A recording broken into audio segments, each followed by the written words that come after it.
Very good evening. बताइए बच्चों कि मेरी आवाज आप तक पहुंच रही है?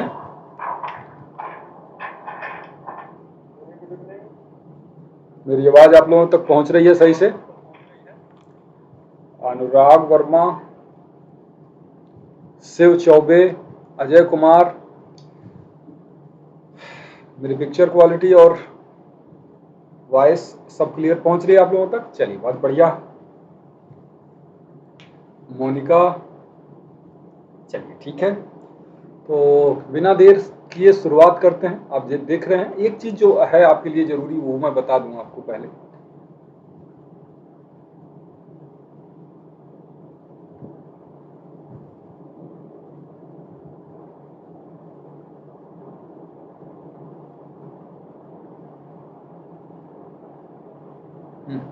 वो मैं बता दूं आपको पहले कि इस समय अनअकैडमी पर एक 25% ऑफर चल रहा है। सब्सक्रिप्शन लेने पर 25% तक का डिस्काउंट आपको हो सकता है और ये ऑफर आपको केवल 17 जून तक ही उपलब्ध है। यानी अगर आप प्लस का सब्सक्रिप्शन 6 महीनों का लेते हैं तो 41,000 के आसपास फीस पड़ती है, और अगर आप 12 मंथ का प्लस का सब्सक्रिप्शन लेते हैं तो वैसे तो फीस इसकी 75,000 है, लेकिन आपको 56,774 में ही पड़ जाए। ये करना है और आपको कोड ये यूज करना है। ये बेनिफिट आपको तभी मिल पाएगा जब ये कोड आप लॉट 10 का यूज करेंगे। बाकी आप अनअकैडमी के बारे में बहुत अच्छे से जानते हैं। यहाँ देश के बेस्ट एजुकेटर हैं जो आपको गाइड करते हैं, आपके लिए जो है बहुत मेहनत करते हैं। नोट्स आपको मिल जाता है और हर स्टेट को, प्री को, मेंस को और टारगेट करते हुए आपकी प्रिपरेशन कराई जाती है। हर स्टेट के लिए एजुकेटर मेहनत कर रहे हैं। और एक आपके लिए एक बड़ी चीज़ ये है, लेकिन जो लोग महाराष्ट्र जुडिशियरी की प्रिपरेशन करते हैं उनके लिए मार्क टेस्ट है 2 घंटे का, और ये बिल्कुल फ्री का मार्क टेस्ट है। लोकल लॉ से संबंधित होंगे। 18 जून को शाम 5 बजे इस मार्क टेस्ट को आप ज्वाइन कर सकते हैं। ये बार कोड है, आप इसको स्कैन करके। तो चलिए शुरुआत करते हैं हम लोग आज के सेशन को।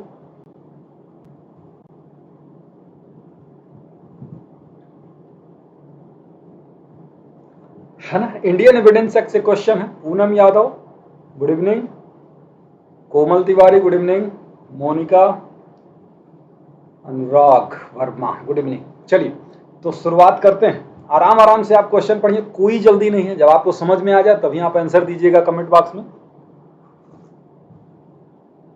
हम लोग क्वेश्चन की शुरुआत करते हैं। देखिए पहला प्रश्न जो है ना आपका, ये है कि which one can not make admission, यानी इसमें से एडमिशन कौन कर नहीं सकता है। एजेंट ऑफ द पार्टी, पार्टी के एजेंट नहीं कर सकते। Person from home parties have derived interest. तीसरा है कि admission by co-defendant, those person who have been made umpires by parties to the case. इसमें से कौन एडमिशन नहीं कर सकता है?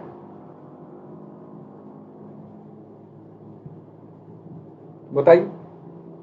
बिल्कुल ऑप्शन नंबर सी हो जाएगा बच्चों, सी हो जाएगा। क्यों सी हो जा रहा?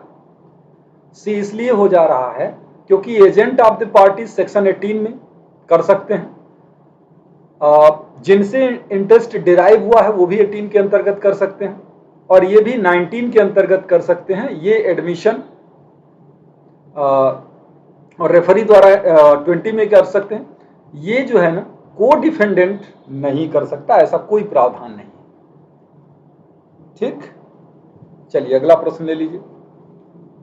देखिए ये इंडियन एविडेंस एक्ट के मैं आपसे कम से कम 500 प्रश्न कराऊंगा, और धीरे धीरे भले ही 50 प्रश्न एक सेशन में हो, लेकिन सब समझाते हुए आगे बढ़ेंगे ताकि आपका एविडेंस केवल एमसीक्यू से ही तैयार हो। Which section of the Indian evidence act lays down the rule that the certain circumstances admission can be provided by और on behalf of the person making? कौन सा सेक्शन है?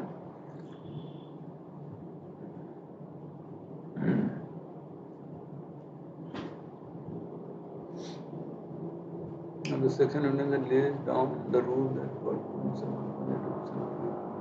हाँ, कि एडमिशन को उसके द्वारा या उसके विरुद्ध साबित किया जाना, ये बात आपका सेक्शन नंबर 21 में है। इसी में कहा गया है ना, इसकी स्वीकृति करने वाले के पक्ष में और उसके विरुद्ध साबित की जा सकती है। 21 आप ये भी जानते हैं सेक्शन नंबर 21 में ये भी बताया गया है कि इस पक्ष में कब साबित किया जाता है। तो 3 परिस्थितियां हैं। जब वो व्यक्ति मर जाता तो धारा 32 के अंतर्गत रिलेवेंट हो जाता। दूसरी बात, वो जब शरीर या मन की दशा के बारे में हो। और तीसरा है कि जब वो स्वीकृति के रूप में नहीं अन्यथा सुसंगत हो। Oral admission as to content of electronic record are relevant. The party proposing to prove them shows that he is entitled to give secondary evidence of the same. B कहता है the genuineness of the electronic record produced in the is in question. B and A both none of the above. क्या कहता है? सही answer क्या होगा इसका? बहुत बढ़िया प्रश्न है, बहुत बढ़िया प्रश्न है और ये इसका ऑप्शन बी हो जाएगा। क्यों? ये क्वेश्चन जो है ना सेक्शन 22A पर बेस्ड है। इलेक्ट्रॉनिक रिकॉर्ड की अंतर वस्तु के संबंध में मौखिक स्वीकृतियां कब सुसंगत होंगी? ना बेटा ना, सी नहीं होगा। अगर यही सेक्शन 22 पूछता ना कि दस्तावेजों की अंतर वस्तु के संबंध में मौखिक स्वीकृतियां कब ग्राह्य होंगी तो सुसंगत होंगी, तो ये हो जाता। लेकिन ये इलेक्ट्रॉनिक के बारे में पूछ रहा है और इसमें केवल जब इलेक्ट्रॉनिक रिकॉर्ड की जेन्युइननेस प्रॉब्लम में होती है, क्वेश्चन में होती है, तभी ये रिलेवेंट होता है। समझ में आ गई बात?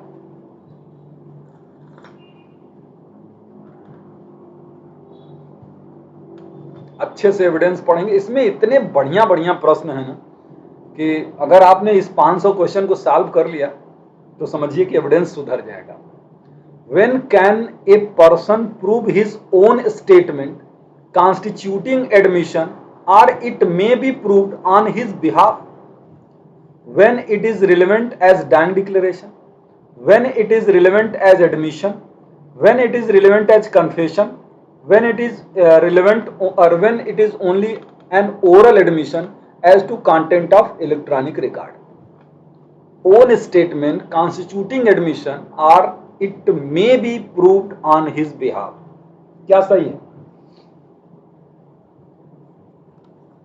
When it is made at dying declaration.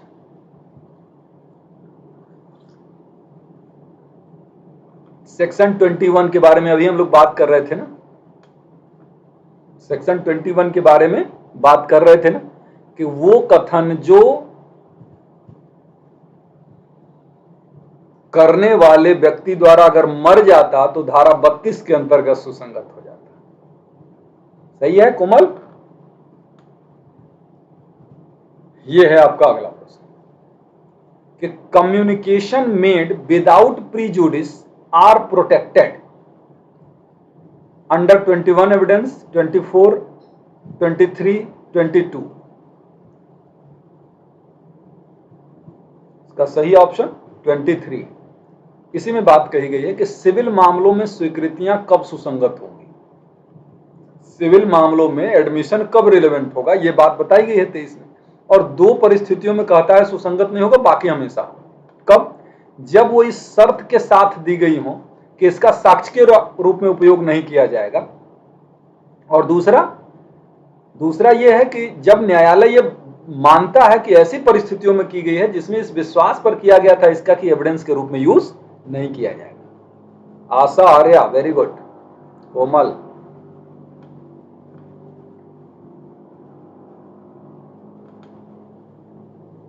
ये आपका बड़ा क्वेश्चन हो जा रहा है क्या? नहीं, सही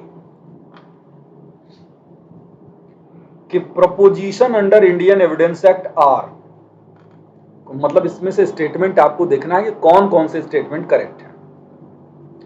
statement is a genus, admission is a species, and confession is a sub species. दूसरा है statement and admission are species and confession is sub species. Statement and admission are genus and confession is species. इसमें से कितने statement सही हैं? इसका सही option हो जाएगा option number A, 1 is correct 2 and 3 incorrect.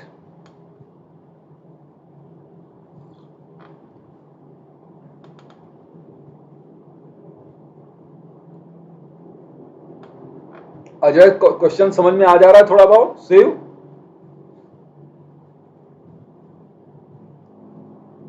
which one of the following is not mentioned as a ground under section 24 rendering a confession by an accused person irrelevant? मतलब धारा 24 के अंतर्गत किसी कन्फेशन को इररिलेवेंट, हाँ थोड़ा कोई दिक्कत नहीं, 10 में से 5 समझ में आएगा ना, उसके वजह से थोड़ा सा लैंग्वेज के साथ आदमी फ्रेंडली हो। तो कौन सा धारा 24 के अंतर्गत शब्द प्रयोग नहीं किया गया है? इंड्यूसमेंट, प्रॉमिस, थ्रेट, डिसीट, कौन सा शब्द प्रयोग नहीं किया गया? आया ना समझ में? डिसीट। ये कोई कन्फेशन अगर इंड्यूसमेंट, थ्रेट या प्रॉमिस से कराई जाएगी और वो प्रॉमिस, इंड्यूसमेंट, थ्रेट किसी पर्सन इन अथॉरिटी द्वारा होगा तो वो वैलिड नहीं होगा। चलिए, a confession to be inadmissible under section 25 of the Indian evidence कब होगा? 25 के अंतर्गत inadmissible कब होगा? must relate to the same crime for which he is charged होगा, must relate to another crime, must relate to same crime or any other crime, none of the above. inadmissible कब होगा? मे relate to same crime और any other crime, मतलब सीधी सी बात है, police से करोगे confession तो वो किसी भी तरीके से वो इनएडमिसिबल ही होगा। हाँ बिल्कुल, ये सब हैबिट की चीजें हैं, धीरे धीरे हो जाती हैं। नेक्स्ट है कि ये confessional statement made before police, police से अगर कोई कन्फेशन किया जाता है तो क्या होगा? Is it admissible? Not admissible? Admissible only if it is related to a fact. If admissible, is admissible if it is made on oath in writing. Option number B हो जाएगा, B.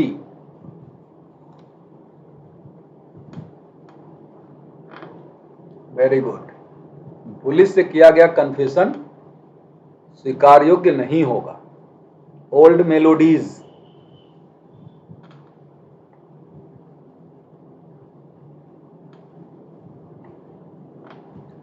Extra judicial confession means A confession, extra judicial confession means A confession before judicial magistrate in court, before doctor, before friend, both, before doctor and friend. Extra judicial confession किसको कहते हैं?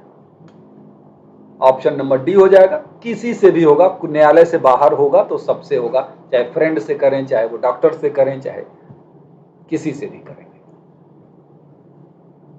अनुराग वर्मा, कुछ समझ में आ रहा? अंशिका, गुड इवनिंग बेटा। Next कर लें। थोड़ी बहुत हिंदी में कर देता उसको, लेकिन समस्या ये है बेटा कि अब हिंदी इंग्लिश दोनों करने लगेंगे तो बहुत टाइम लग जाएगा। समझ लीजिए 1 महीने में हम लोग सिर्फ एविडेंस सॉल्व करेंगे MCQ. A confession made in police custody is inadmissible under section 26 of Indian evidence act if made in the presence of A doctor, if made in the presence of a captain of vessel, if made in a presence of magistrate, none of the above. Confession made in police custody is admissible under section 26 of evidence act. कब वो admissible हो जाता है? इसका सही option हो जाएगा if made in the presence of magistrate. Amita Purohit, good evening. Jalal, सही है। ये है, मजिस्ट्रेट के सामने किया जाएगा तो पुलिस से किया गया भी कन्फेशन वैलिड हो सकता है, पुलिस कस्टडी में भी किया गया। देखिए अब ये प्रश्न है 26 पर ही है कि term police custody under section 26 of the Indian evidence act means which one of the following?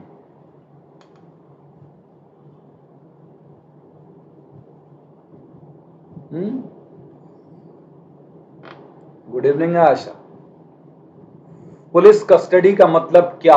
कि physical presence of the police before N accused person, indirect control by police of N accused person, some restriction by the police over an accused person, some kind of surveillance and restriction over the accused person by the police. क्या सही लग रहा है? ये option number D, option number D है, क्योंकि police control का मतलब, पुलिस कस्टडी का मतलब है ना पुलिस कंट्रोल, और पुलिस कंट्रोल का मतलब होता है फिजिकल कंट्रोल या मेंटल कंट्रोल, दोनों होता है। सही है, फिजिकल या मेंटल दोनों प्रकार का, कोई जरूरी नहीं कि रस्सी के बांध के रखा जाए तभी।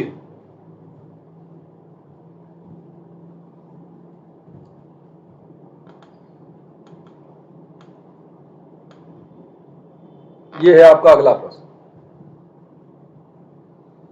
What is the meaning of retracted confession? Retracted confession समझते हैं ना, वापस ली गई संस्वीकृति कहते हैं।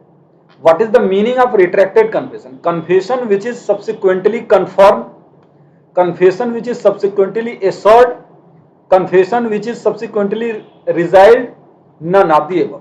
क्या सही लग रहा है आपको? Confession which is subsequently resiled मतलब ये कि नाम से ही लग रहा है, वापस ली गई संस्वीकृति का मतलब जो संस्वीकृति करने के बाद रद्द कर दी गई हो, कैंसिल कर दी गई हो, खत्म कर दी गई। तो ये हो जाएगा ऑप्शन नंबर। केस इसमें होगी, कुछ बच्चे तो बता भी सकते हैं, बूटा सिंह की केस होगी, सैल नगेसी पारे की केस होगी। लीडिंग केसेस हैं दो ठो इसमें।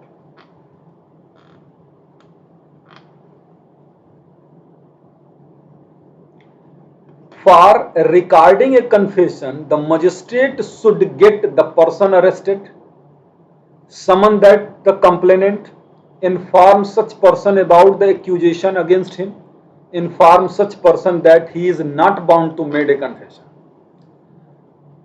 कन्फेशन को रिकॉर्ड करते समय मजिस्ट्रेट को क्या चाहिए? Inform such person that he is not bound to made confession.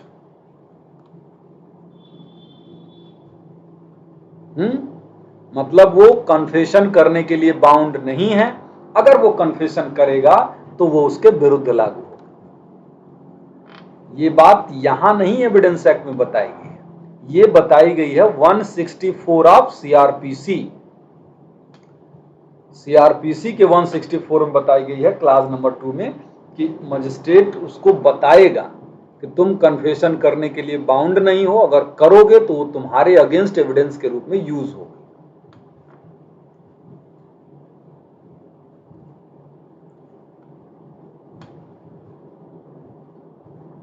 Section 27 of Indian evidence act applies to discovery of some fact which the police had not previously learned from other sources and was first derived from the information given by the accused. The police had not previously learned from other sources. The police had previously learned from other sources and accused has also given information regarding the same, all of the above. क्या लग रहा है? Option number A. The police had not previously learned from other sources and was first derived from the information given by the accused.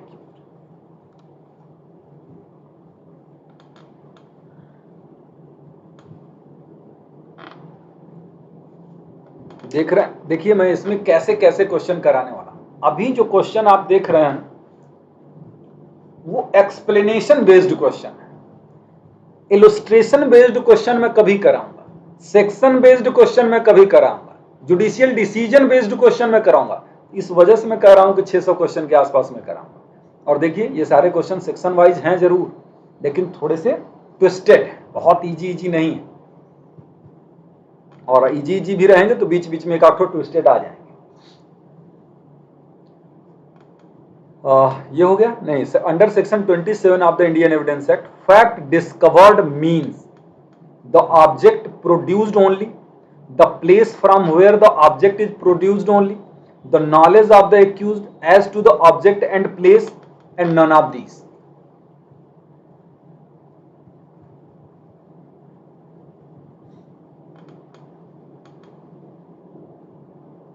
Option number C है the knowledge of the accused as to the object and place. Very good. कैसे भाई? अब इसको थोड़ा पढ़ना पड़ेगा आपको कि इसमें से कौन सा स्टेटमेंट करेक्ट है, कौन सा स्टेटमेंट करेक्ट है, विच of the following statement is correct. अच्छा, मेरी आवाज से के अलावा कोई शोर तो नहीं जा रहा, क्योंकि मेरी आवाज का शोर तो ठीक है, लेकिन अन्य चीजों का शोर तो नहीं जा रहा है ना आप लोगों के पास।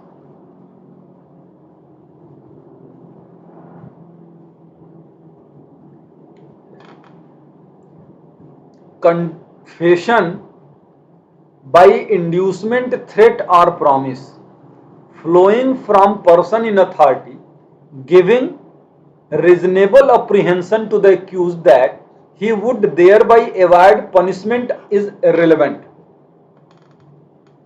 चलिए तब तो बढ़िया है, क्योंकि हमेशा इस बात का डर रहता है ना कि ये सब ऐसे होते हैं, इधर उधर की आवाज ज्यादा ले लेते हैं कभी कभी।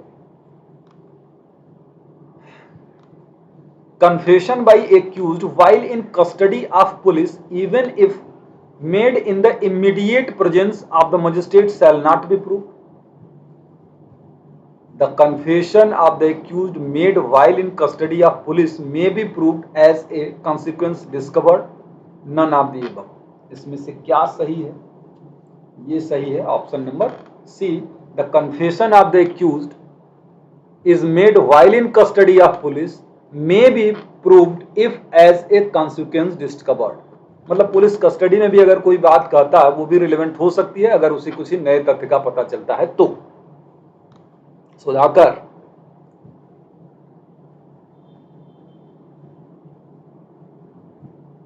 कोई बात नहीं अंशिका, आपके होटल के पीछे से आ रही है तो आपके पास तो ऑप्शन भी है, जब भोजन का समय होगा तो आप निकल जाइएगा, बस क्या दिक्कत है।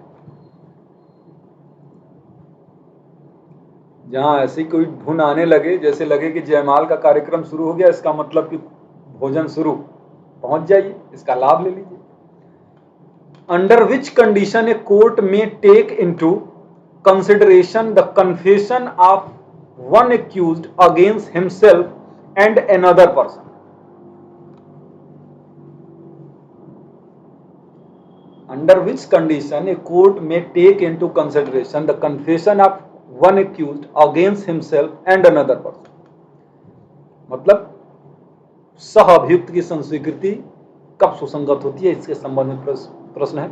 If they are tried jointly for the same offence, if they are tried jointly for different offence, if they are tried for same offence but not jointly, if they are tried for different offence and not jointly. एकदम सीधे से पकड़ में आ जा रहा है।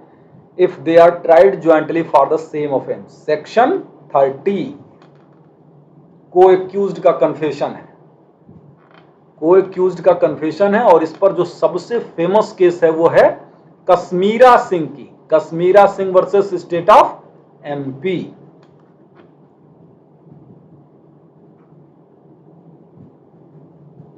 नहीं, student life में ये आपका मौलिक अधिकार है और आपको करना भी चाहिए, ये कोई गलत बात नहीं।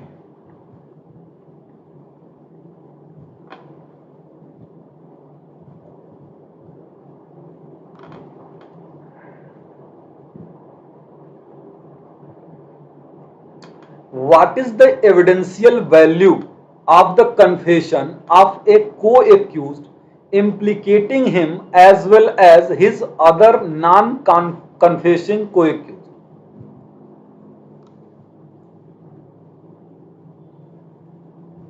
मतलब ये ही सेम सेक्शन पर क्वेश्चन है। Such as confession is relevant against all the co-accused, it shall not be relevant against non confessing को-एक्यूज्ड।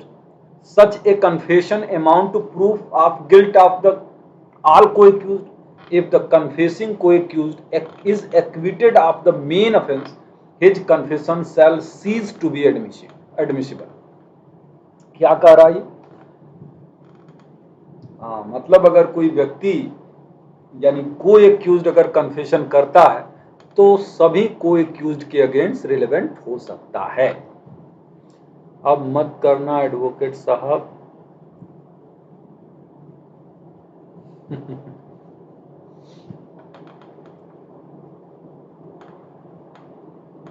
चलिए अगला प्रश्न है। अगला प्रश्न है बच्चों, अब प्रॉब्लम ये है ना कि मैंने अपनी छवि इस प्रकार की बना ली है कि मैं टोटल हिंदी मीडियम वालों के साथ हो गया। अब जो मैं इंग्लिश से करा भी रहा हूं तो लोगों को यही लग रहा है कि मैं हिंदी में ही करा रहा हूँ, और हिंदी वाले बच्चों को ये बात पता है कि मैं हिंदी में नहीं करा रहा, इसलिए किसी को इसका लाभ नहीं ले पा रहे बच्चे। चलिए, एसर्शन है, कथन और कारण है। ये confession always goes against the maker of it provided it has been made freely and voluntarily. Reason है कि ये confessor is inadmissible against co-accused. अब इसमें ABCD स्टेटमेंट है, इसको पढ़िए। सही ऑप्शन सी हो जाएगा, A true but R false. A confession is inadmissible against co-accused गलत बात है, क्योंकि सेक्शन 30 में को-एक्यूज्ड के अगेंस्ट एडमिसिबल है, मतलब रिलेवेंट है। यहाँ इनएडमिसिबल टर्म सही नहीं है, सेंस उसका रिलेवेंसी से ही है, तो वो ये ऑप्शन ए सही है। ए सही है, आर गलत है। नहीं, ये कैसे एक्सप्लेनेशन कहां कर रहा है? अगर मान लो दोनों सही भी हों तो भी एक्सप्लेन तो नहीं कर रहा उस बात को। आयशा सही कर रहे? चलिए अगला है कि प्रोविजन। देखिए बच्चों, आप आ रहे हैं, जा रहे हो, बाद में रिकॉर्डेड देख रहे हो, लाइव देख रहे हो, आप लोग इसके कई पार्ट होंगे। मान के चलिए कि इसके कुल मैं 8 से 10 पार्ट करूंगा, ये सेकेंड पार्ट है। और अगर आपने ये 10 पार्ट दिल लगा के सॉल्व कर लिया, और खासतौर से इंग्लिश मीडियम के बच्चे, तो एविडेंस से आपके क्वेश्चन गलत होने की संभावना समझ लीजिए 10% से ज्यादा नहीं होगी, या 5% का सकते। 90% से ज्यादा क्वेश्चन आप सिर्फ इस MCQ से कर लेंगे। Provision section 32 of Indian Evidence Act are attracted where what is not true। उसके हिसाब से डाइंग डिक्लेरेशन के संबंध में क्या से the cause of death is required to be ascertained, the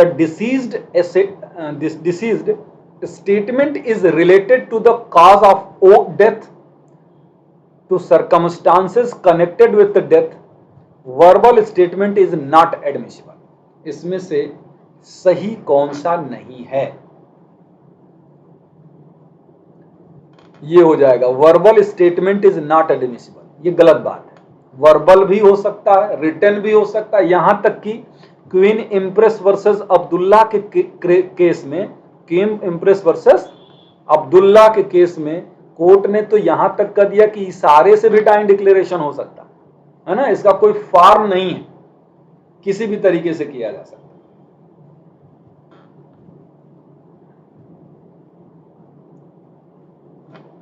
अब सोचिए, हायर जुडिशियल सर्विस में डाइंग डिक्लेरेशन में आपके पास भी इतना मटेरियल होगा कि जिसको आप आराम से 40 मिनट 50 मिनट लिख सकते हैं। लेकिन ये क्वेश्चन 3 नंबर में आ जाता है। 3 नंबर क्या, 3 मिनट में लिखने के लिए आ जाता है। कहां से लिखेंगे? तो हायर जुडिशियल सर्विस में अगर आपको सिलेक्ट होना है तो लॉ को जो है बहुत डीप में जानने की जरूरत नहीं है। कम जानेंगे, कम समय मिलेगा और कम ही लिख के आएंगे, आपका आंसर कंप्लीट हो जाएगा, छूटेगा नहीं, सिलेक्शन होने की पॉसिबिलिटी ज्यादा। A dying declaration can from the sole basis of conviction without any corroboration by independent evidence, can form the basis of conviction only on corroboration by the independent evidence, can not form the sole basis of conviction under the corroborated by independent evidence. Only B and C are correct। इसमें से क्या सही है? सही हो जाएगा option number A, can form the sole basis of conviction without any corroboration. कौन सी केस है बच्चा, ये बता दीजिए डाइंग डिक्लेरेशन की डाइंग डिक्लेरेशन पर सबसे लीडिंग केस कौन सी है?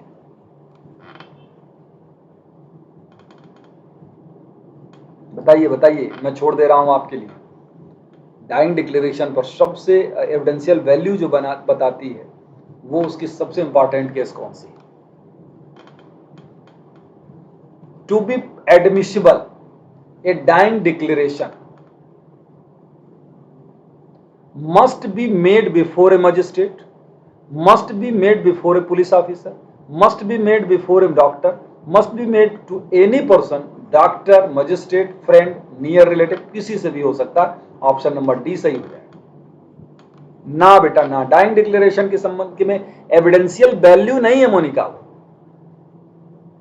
एविडेंशियल वैल्यू नहीं बताता है पाकला नारायण स्वामी। मैं एविडेंशियल वैल्यू की बात कर रहा हूं, याद करिए और हमको बता के जाइएगा। आज अच्छी खासी गाइडलाइन दी गई थी।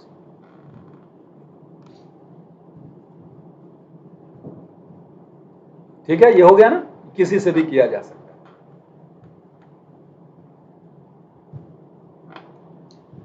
है। In which one of the following a dying declaration is admissible?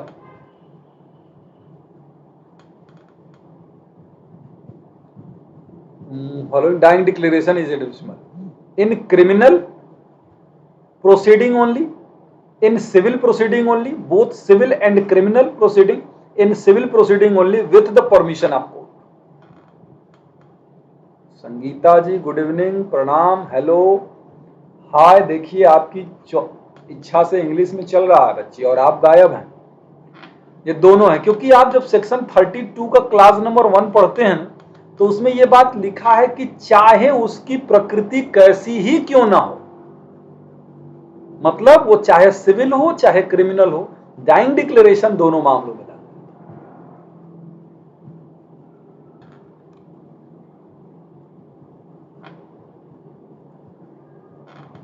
Which one of the following could be proved as dying declaration after the death of the person?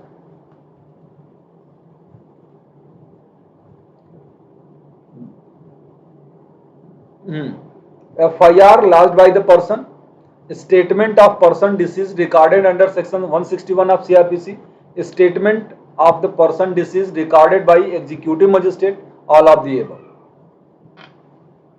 Dying declaration के रूप में कौन सा statement इसमें से relevant हो जाएगा?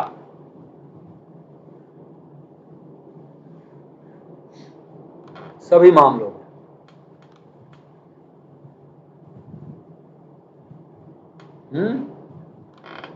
सभी मामलों में डाइंग डिक्लेरेशन के लिए ना कोई प्रारूप जरूरी है, ना किससे किया जा रहा है ये जरूरी है। किसी से भी हो सकता है, किसी भी प्रारूप में।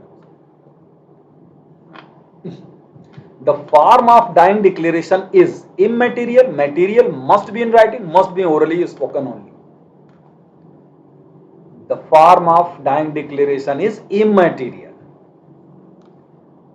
ये must be spoken only जो है ना, वो तलाक के संबंध में आपने पढ़ा होगा कि सिया लॉ के अंतर्गत जो तलाक दिया जाता है वो केवल ओरल ही हो सकता है, रिटन में नहीं हो सकता।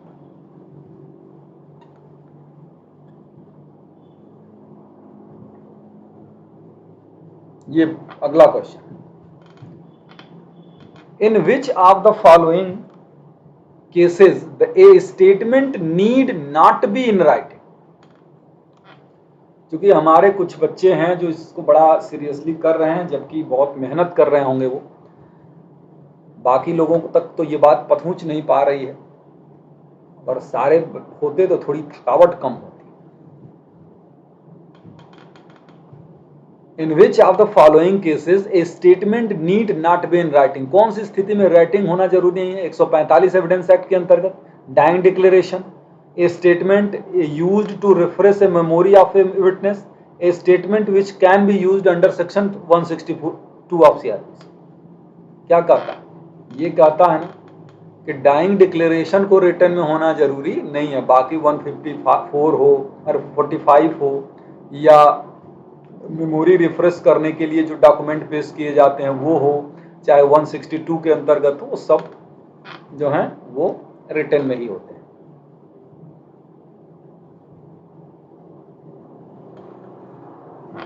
गुड इवनिंग बच्चा, गुड इवनिंग। कथन और कारण है, a dying declaration is admissible in evidence. Reason क्या है? Its admissibility is founded upon the principle of necessity. क्या सही होगा इसमें से?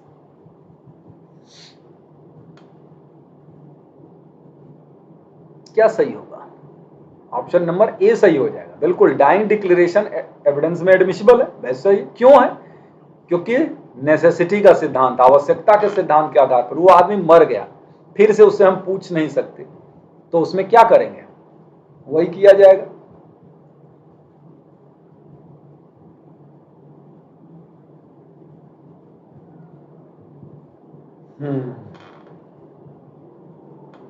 ऑप्शन नंबर ए हो गया। चलिए अगला प्रश्न कर लेते हैं। थोड़ा बड़ा है लेकिन टेढ़ा है पर मेरा है। नेक्स्ट है, विच of the following statement is not correct? पढ़िएगा, नॉट करेक्ट है ये। The non examination of the doctor endorsing the dying declaration does not always affect the evidential value of the dying declaration. Non-signing of the dying declaration by a literature declarant unable to sign does not render the veracity of dying declaration doubtful. When the relative of the declarant are present during dying declaration, the dying declaration would not be relevant. The statement recorded on FIR may be treated as dying declaration. इसमें से गलत कौन सा है? गलत हो जाएगा ये, तो when the relative of the declarant are present during dying declaration, the dying declaration would not be, मतलब अगर रिलेटिव रहेंगे तो सही नहीं रहेगा ना। बेटा गलत हो गया।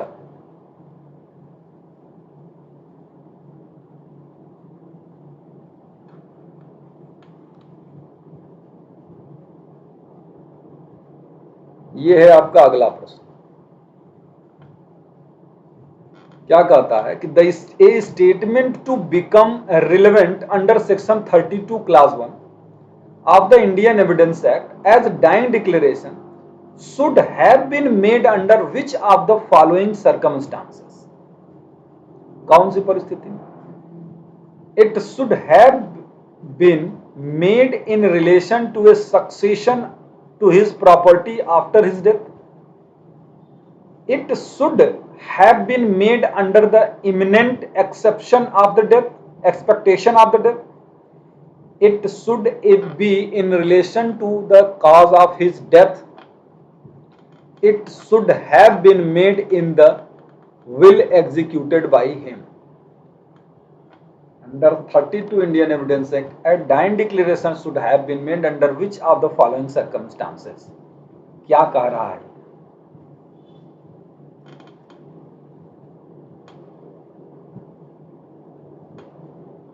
ऑप्शन नंबर सी है ना, कि जब वो मृत्यु के कारण से संबंधित हो, मृत्यु के कारण से संबंधित हो तो वो डाइंग डिक्लेरेशन 32(1) के अंतर्गत रिलेवेंट हो जाएगा। It should have been made in relation to the succession to his property after his death. ये सब चीजें आगे की हैं, ये सीधे सीधे बेयर पर है ना।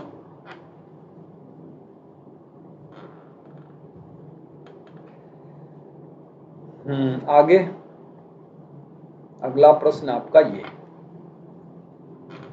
इन which of the following categories an opinion contained in the book of a deceased expert which is produced in the evidence in a court is put?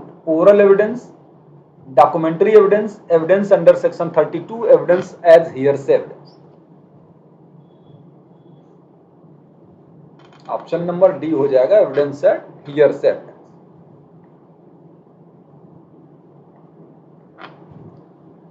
Evidence of a witness in a previous proceeding would be admissible under section 33 of the act only if the adverse party in the first proceeding had the right and opportunity to cross-examine the witness the statement is true, partly correct, false, none of this. बहुत बढ़िया question है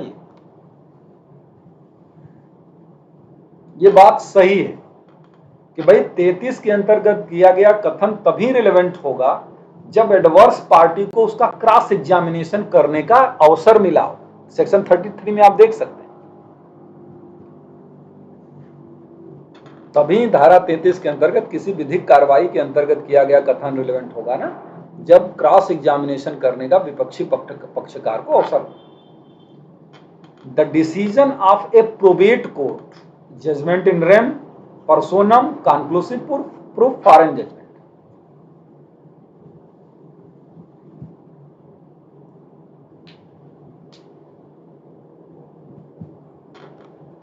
decision of a probate court is judgment in rem होता है, judgement in RAM, और ये section number 41 के अंतर्गत आता, इसलिए ये कंक्लूसिव प्रूफ भी होता है। ठीक है, तो अगर ऐसा है decision of a probate court is क्या है, तो जजमेंट इन रेम ही लगाएंगे, ज्यादा अच्छा आंसर।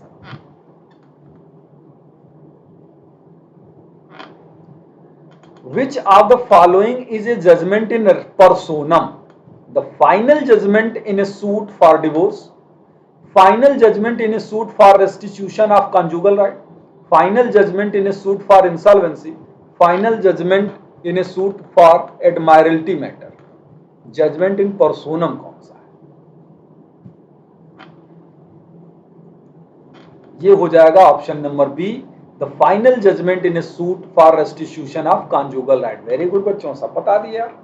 ये है section 9 of Hindu marriage act, ये पर्सोनम है। वही डिवोर्स वाला मैटर जो होगा वो जजमेंट इन रेम हो जाएगा।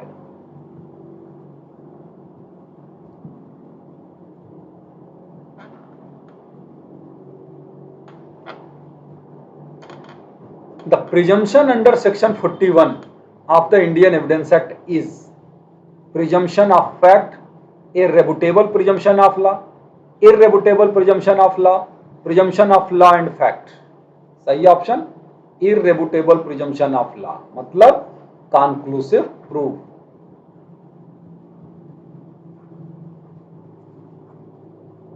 conclusive proof 41, 112, 113।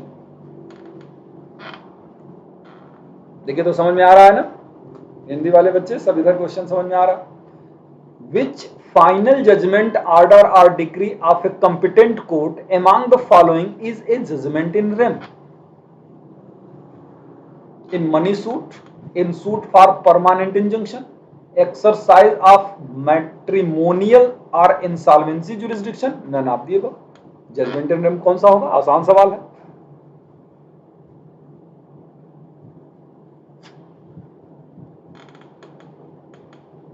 Judgement in rem कौन सा होगा? ये हो जाएगा मैट्रिमोनियल और इंसॉल्वेंसी, मतलब विवाह या दिवाला से संबंधित अधिकारिता रखने वाले न्यायालय द्वारा जो निर्णय होगा वो क्या कहलाएगा? जजमेंट इन रेम कहलाएगा।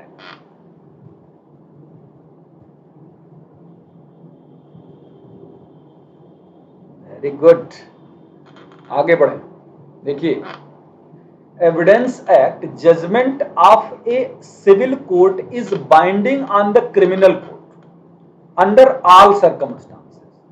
Judgment of a civil court is binding on the criminal court in under all circumstances. ये क्या है? True है, false है, partly true है कि none of the above? ये गलत बात है ना, ये कहीं हमने नहीं पढ़ा, बूढ़े हो गए ला पढ़ते पढ़ते ये बात नहीं पढ़ी, false होगा ये।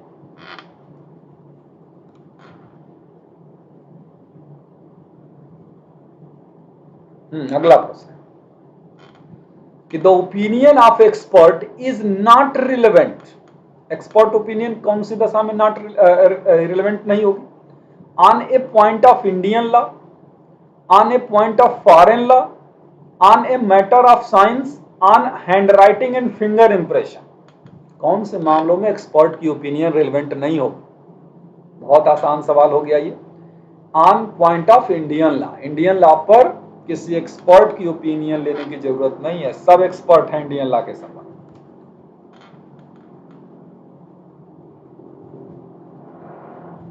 सही।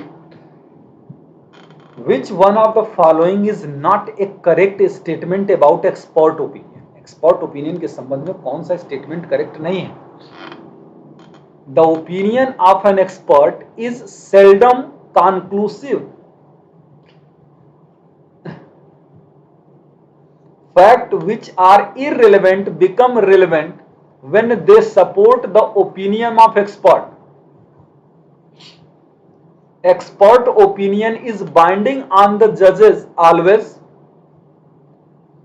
Evidence of expert is a suggestive piece of evidence.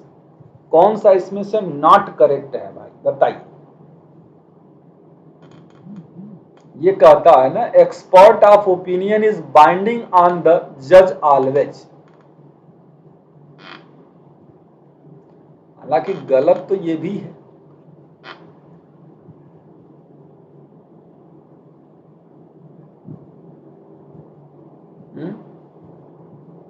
तो ऑप्शन नंबर सी लगा देंगे। The report of a medical officer stating the injuries of the victim is conclusive in nature, relevant and admissible in evidence, irrelevant, substantive piece of evidence. क्या सही होना चाहिए? Medical report जो है injury की, relevant है और एडमिसिबल है एविडेंस में। न तो कंक्लूसिव है, न इररिलेवेंट है, न substantive piece of evidence.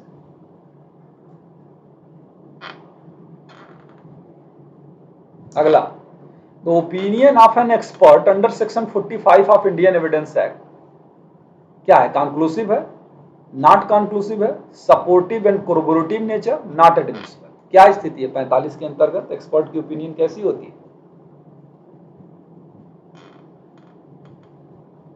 Supportive and कोरोबोरेटिव in nature होती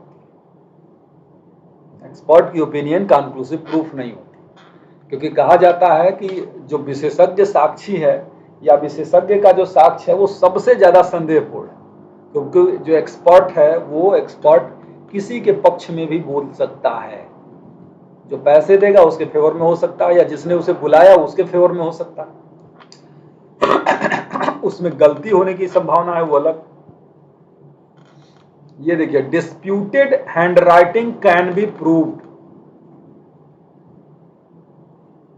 कैसे डिस्प्यूटेड हैंडराइटिंग प्रूव किए? By calling an expert, by examining a person acquainted with the handwriting of the writer of the question document, comparison of the two admitted and disputed document, all of the above. ये हो जाएगा सही option, option number D, all of the above. क्योंकि expert के माध्यम से section 45 handwriting का जो एक्सपर्ट हो, दूसरा कहता है उससे क्वांटेड पर्सन, सेक्शन 47 जो से क्वांटेड पर्सन, 3 प्रकार के लोग क्वांटेड माने जाते हैं एक्सप्लेनेशन के अनुसार।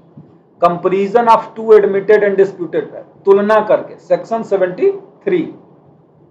सभी हो गए।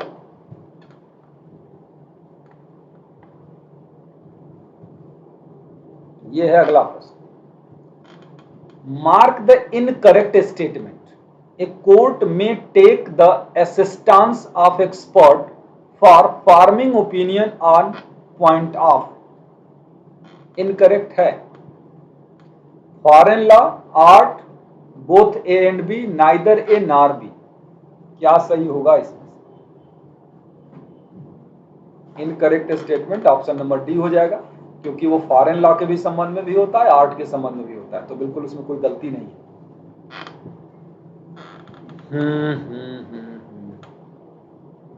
ये है आपका अगला प्रश्न। When the court has to form an opinion as to the electronic signature of नए पर्सन, अरे यार ध्यान ही नहीं आ रहा है यहाँ क्या शब्द होना चाहिए। The opinion of a certifying authority which has issued the electronic signature certificate is of a person. तो fact in issue, relevant fact, proved fact none of the above. क्या सही होना चाहिए इसमें? ये बिल्कुल रिलेवेंट है। कहां है ये सर्टिफाइंग अथॉरिटी वाला? 47A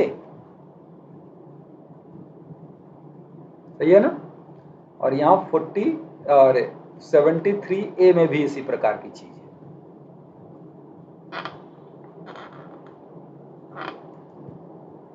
Where the handwriting of a teacher is in question, the opinion of his principal may be relevant under which section of Indian Evidence Act? 47, 49, 48, 50।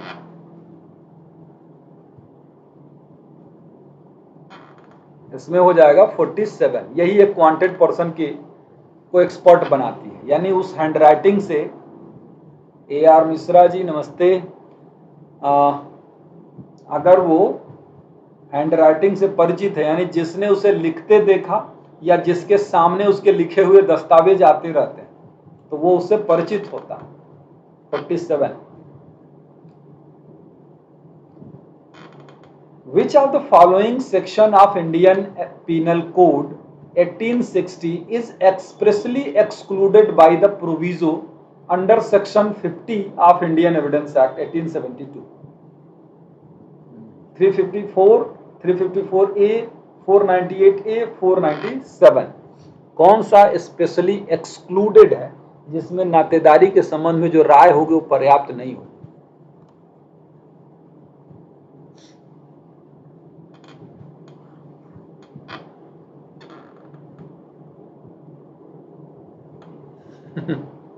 नहीं, वहां तक नहीं जा पाएंगे बेटा। अभी तो कितना बढ़ता, अभी तो 9:30 भी नहीं बजा, वहां तक कैसे पहुंचेंगे?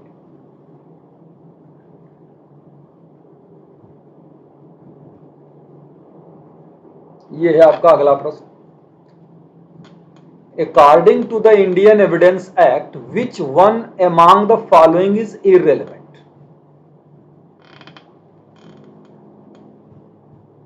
नहीं, ज्यादा देर तक तो हम करा ही नहीं पाएंगे, क्योंकि क्या करा? According to the Indian Evidence Act, which one among the following is irrelevant? Evidence of previous good character in criminal cases, evidence of previous bad character in reply to evidence of previous good character criminal cases, irrelevant बोल रहा है। Evidence of character to prove the imputed conduct in civil cases, evidence of character to prove the imputed conduct in civil cases except when relevant। इसमें से question आपका है according to the Indian Evidence Act which one among the following is irrelevant है? क्या है ये? Option number सी हो जाएगा। सिविल मामलों में कैरेक्टर का एविडेंस इररिलेवेंट ही होता है। नहीं बेटा, बस थोड़ा देरी करेंगे। चलें आगे बढ़ें। नेक्स्ट है आपका ये प्रश्न। नेक्स्ट है in respect of digital signature which of the following as is a relevant fact?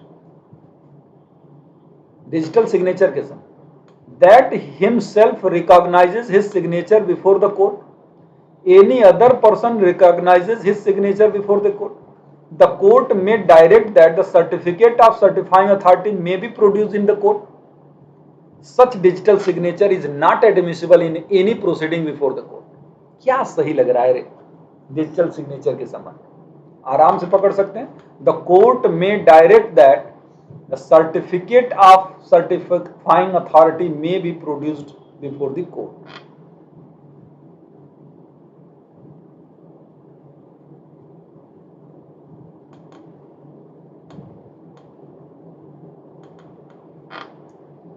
Next है in criminal cases the fact that the person accused is of good character cases, the fact that the person accused is of good character is not a relevant fact, is a relevant fact, cannot be proved, is conclusive fact। क्या कह रहा है? Good character है criminal case में, क्या है, is a relevant fact. Section 53 कहता है कि क्रिमिनल मामलों में व्यक्ति का, एक्यूज्ड का गुड कैरेक्टर हमेशा रिलेवेंट होगा। बैड कैरेक्टर 54 के अंतर्गत रिलेवेंट नहीं होता, केवल एक्सेप्शनल सिचुएशन में। गुड कैरेक्टर में कहीं कोई प्रॉब्लम नहीं। गुड कैरेक्टर के संबंध में आप कह सकते हैं कि सलमान खान बहुत अच्छे आदमी हैं, बीइंग ह्यूमन चलाते हैं, ये गुड कैरेक्टर का एग्जांपल है। The character of a person for purposes of the law of evidence is not relevant in one of the following situation. Character of a person for purposes of the law of evidence is not relevant is one of the following situation. Previous good character of the accused in criminal cases, previous bad character in reply to the evidence of good character in criminal cases, character as affecting the amount of damages in civil cases, character to prove conduct imputed in civil cases। हाँ, हो गया, पकड़ में आ गया। Option D, character to prove conduct imputed in civil cases. Civil cases में character relevant नहीं होता है, लेकिन बाकी सब सही है। गुड कैरेक्टर का एविडेंस दिया जा सकता है, बैड कैरेक्टर का एविडेंस तब दिया जा सकता है जब वो गुड कैरेक्टर का दे, मतलब रिप्लाई में।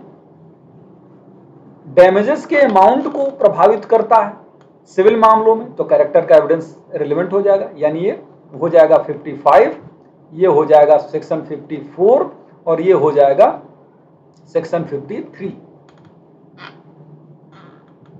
और ये है, ये जो हो जाएगा ये सेक्शन 52 है कि सिविल केसेस में कैरेक्टर रिलेवेंट नहीं होता। Next,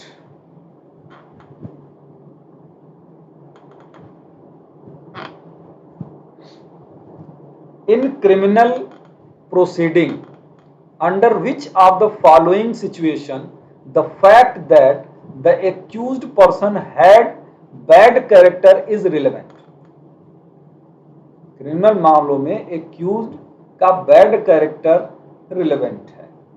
where the character of the accused is in issue, where और when the affects the damages, to rebut prior evidence of good character, where the court is satisfied। इसमें से कितने चीजें सही हैं? एक तो है कि where the character of accused in issue, ठीक है, ये हो गया।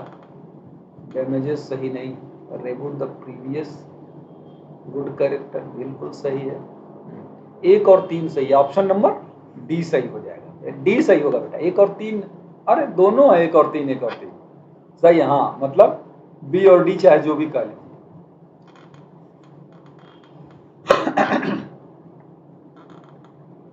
अब हम लोग आज का लास्ट पेज कर रहे हैं,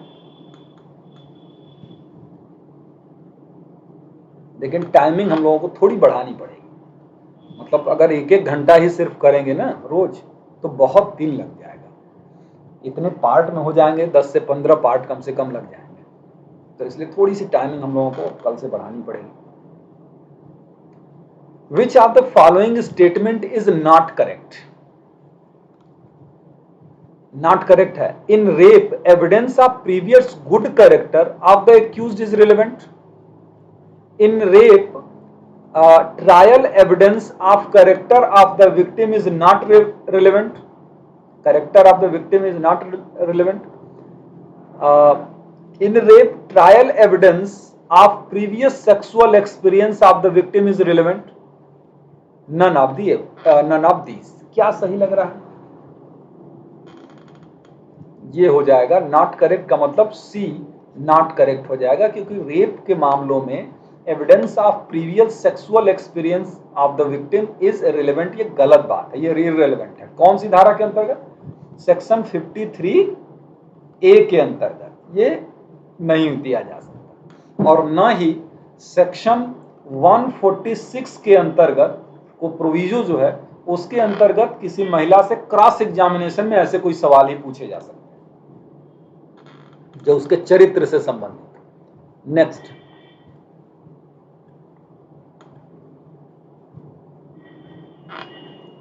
the term character as explained in section 55 of the Indian Evidence Act means good and bad character, reputation and disposition of general nature, reputation formed on the basis of particular disposition, character in criminal act।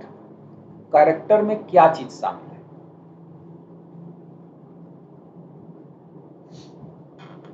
Reputation में reputation and disposition, और वो भी general nature का। ये बात कहां बताया गया? सेक्शन 55 के एक्सप्लेनेशन में बताया गया। पहली बात तो यह है कि कैरेक्टर के अंतर्गत ख्याति और स्वभाव दोनों आते हैं, यानी रेपुटेशन भी आती है, डिस्पोजिशन भी आती है। रेपुटेशन क्या है? रेपुटेशन का मतलब यह है जो लोग हमारे बारे में समझते हैं। डिस्पोजिशन क्या है? जैसा हम वास्तव में हम हैं, यानी जैसा भगवान हमको जानते हैं, जैसे हम अपने आप को जानते हैं। तो ये दोनों चीजें होती हैं और ये जनरल नेचर की होती है।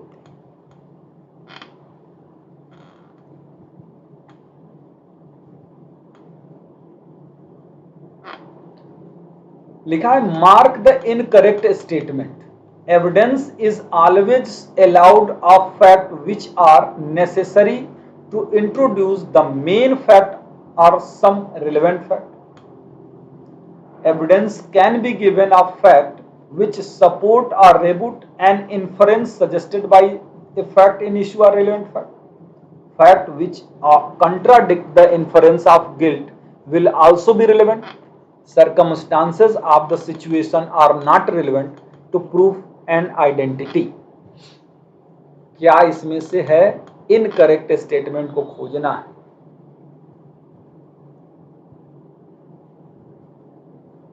Circumstances of the situation are not relevant to prove the identity. Option number D सही हो जाएगा। चलिए अब खत्म है ये आपका अगला प्रश्न। The court shall take judicial notice of, न्यायिक अपेक्षा करेगा फॉरेन जुडिशियल रिकॉर्ड का, national flag of a state not recognised by India, Stephen digest on criminal law, rules of the road on land and sea. किसका judicial notice करने के लिए bound है?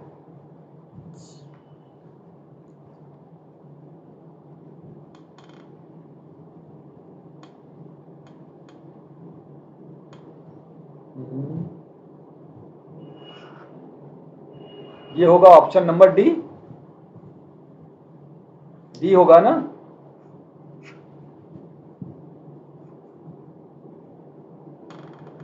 सी क्यों होगा बेटा?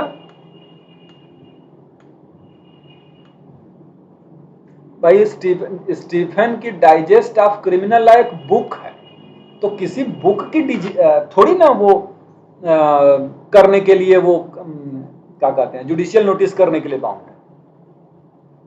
बुक की थोड़ी करेगा, लॉ करेगा। यानी इंडियन एविडेंस एक्ट जो बेयर एक्ट है उसकी जुडिशियल नोटिस करने के लिए बाउंड है। डाइजेस्ट ऑन क्रिमिनल लॉ उनकी एक बुक थी स्टीफन की, उसके संबंध में थोड़ी प्रिजम्पशन करेगा। और ये जो है ना national flag state not recognised by ना इंडिया, तो रिकॉग्नाइज्ड बाय नहीं है तो उसका नहीं करेगा। Rules of the road and land ये है, इसका करेगा ऑप्शन नंबर डी।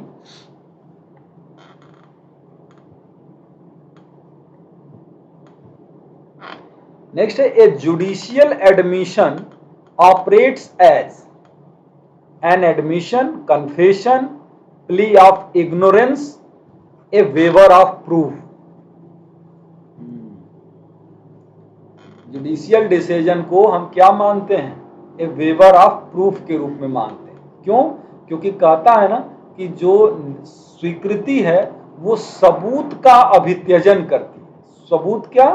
अभित्यजन करती है। ये एक वजह है एडमिशन को रिलेवेंट बनाने का। और ये बात कहां बताई गई है? सेक्शन 58 ये कहता है कि जो चीजें स्वीकार कर ली गई हैं उन्हें साबित करने की जरूरत नहीं रह जाती।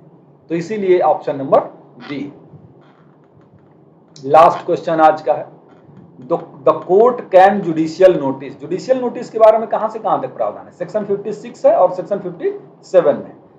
56 कहता है जिन फैक्ट का जुडिशियल नोटिस कोर्ट करेगी उसे प्रूफ करने की जरूरत नहीं, और 57 वो लिस्ट दे देता है कि कौन कौन सी बातों का जुडिशियल नोटिस कोर्ट करेगी। तो court can take judicial notice that Amitabh Bachchan is a famous actor, that MF Husain is a veteran painter, that Bentham was a renowned jurist, or none of the above। ये चीज है जुडिशियल नोटिस किनका करेगा, इसका option number D हो जाएगा। इसमें से किसी का जुडिशियल नोटिस नहीं करेगा, किसी का नहीं। Bentham was a renowned jurist हैं, इसकी जरूरत नहीं है। MF हुसैन और अमिताभ बच्चन फेमस एक्टर हैं, इन सब की जुडिशियल नोटिस नहीं होती। ठीक है, चलिए बहुत बढ़िया रहा, आप लोग इसमें शामिल रहे।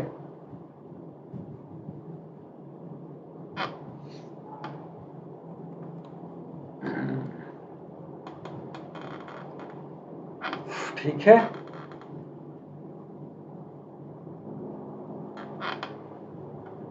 तो इस सेशन को हम लोग यहीं खत्म करेंगे, और आप जानते ही हैं कि कल फिर मिलेंगे। हाँ, मैं बता दूं कल की टाइमिंग ये नहीं रहेगी, क्योंकि कल सैटरडे है ना, तो सैटरडे को हम लोग मिलेंगे शाम को 4 बजे से। ठीक, शाम को 4 बजे से मुलाकात होगी, तो फिर करके शाम को छोड़ देंगे ताकि आप लोग सैटरडे और संडे एंजॉय करें। संडे को भी शाम को 4 बजे रहेगा, संडे को भी शाम को 4 बजे ही रहेगा। तो चलिए मिलते हैं, और बाकी आप जानते हैं unlock your potential, get 25% off Unacademy judiciary exam subscription. 25% का है बस, इसमें यही है कि केवल 17 जून तक ये ऑफर उपलब्ध रहेगा, उसके बाद नहीं उपलब्ध हो पाएगा। सारे बच्चों को, शिव, अजय, संगीता, आयशा, मोनिका, AR, भीम, जितने भी बच्चे हैं सारे बच्चों को bye bye, thank you, good night.